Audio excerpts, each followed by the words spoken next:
Assalamualaikum everyone. I am Khadija Ali from Success Coaching Classes. Today we are going to start Principles of Management.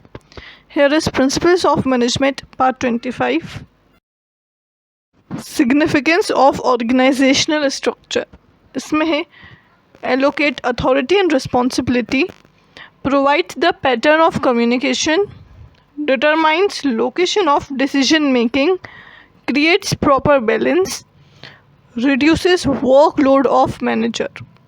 अब हम आगे इसका explanation देखते हैं. चलिए अब हम आगे देखते हैं. आगे है एलोकेट्स अथॉरिटी एंड रिस्पॉन्सिबिलिटी. इसमें है organisation structure allocates authority and responsibility. तो जो ऑर्गेनाइजेशन का स्ट्रक्चर है वो बताता है अथॉरिटी को और रिस्पॉन्सिबिलिटी को. It specifies who is to direct whom and who is accountable for what results. ये इस चीज़ को स्पेसिफाई करता है कि कौन किसको डायरेक्ट करेगा और कौन जिम्मेदार होगा जो भी रिज़ल्ट आता है उसके, और बाद में जो भी रिज़ल्ट्स आते हैं उसकी जिम्मेदारी कौन लेगा, कौन जिम्मेदार होगा. फिर आगे है the structure helps an organisation members to know his role and how is related to other roles. इसका मतलब ये है कि ये जो स्ट्रक्चर है वो मदद करता है ऑर्गेनाइजेशन के मेंबर्स को ये बताने में कि उनके रोल क्या क्या हैं और उनके वो जो रोल्स हैं वो किस तरीके से दूसरे रोल्स से रिलेट करते हैं. फिर सेकंड पॉइंट है provides the pattern of communication. इसमें है organising structure provides the pattern of communication and coordinating.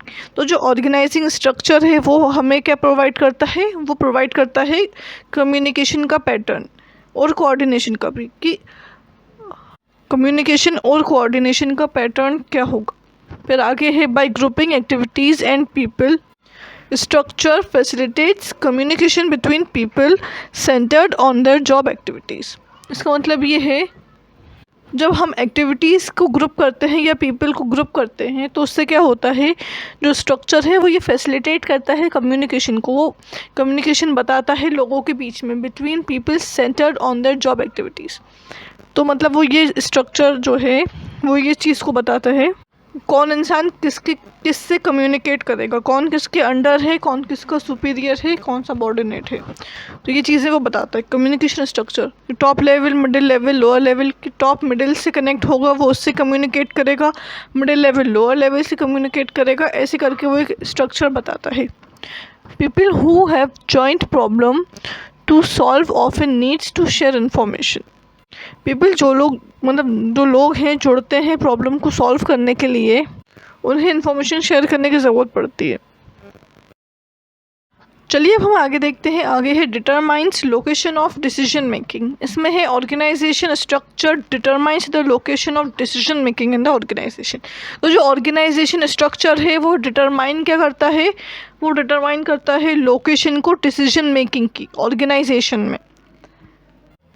A department store, for instance, may follow a structure that leaves pricing, sales promotion and other matter largely up to individual department. इसका मतलब ये है कि जो department store है वो क्या करता है, वो फॉलो करता है एक स्ट्रक्चर को, वो एक स्ट्रक्चर को फॉलो करता है जो लीव कर देता है प्राइसिंग को, सेल्स प्रमोशन को और दूसरे मैटर्स को. काहे के लिए, largely up to individual departments. तो जो इंडिविजुअल डिपार्टमेंट्स हैं उनके लिए, to assure that varied department conditions are considered. वो लार्जली अप होता है एक इंडिविजुअल डिपार्टमेंट को काहे के लिए, अश्योर करने के लिए दैट वेरीड डिपार्टमेंट्स, ये एश्योर करने के लिए कि जो बहुत सारे डिपार्टमेंट्स की कंडीशंस हैं वो कंसिडर करी जाती हैं.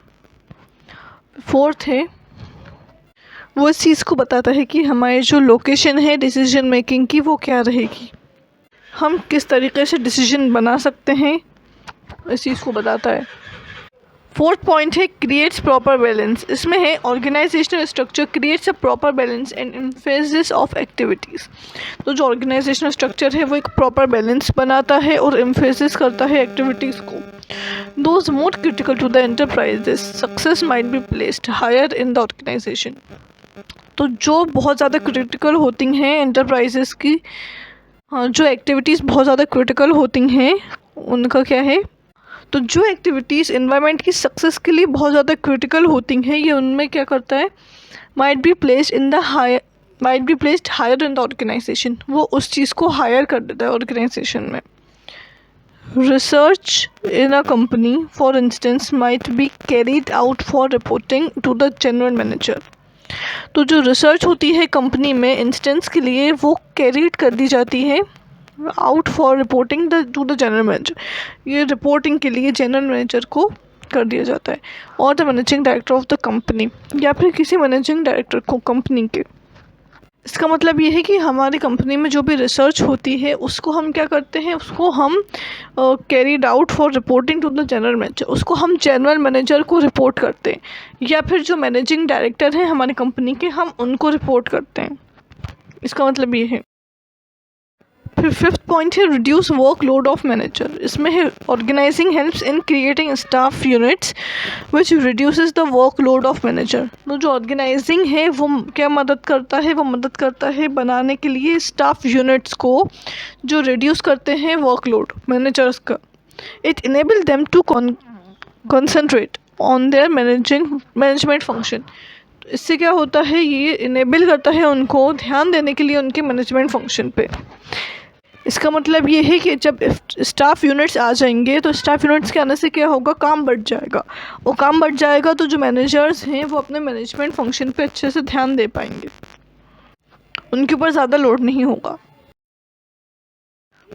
हमारा प्रिंसिपल्स ऑफ मैनेजमेंट का पार्ट 25 एंड होता है। Thanks for watching. Please like, share and subscribe, press the bell icon.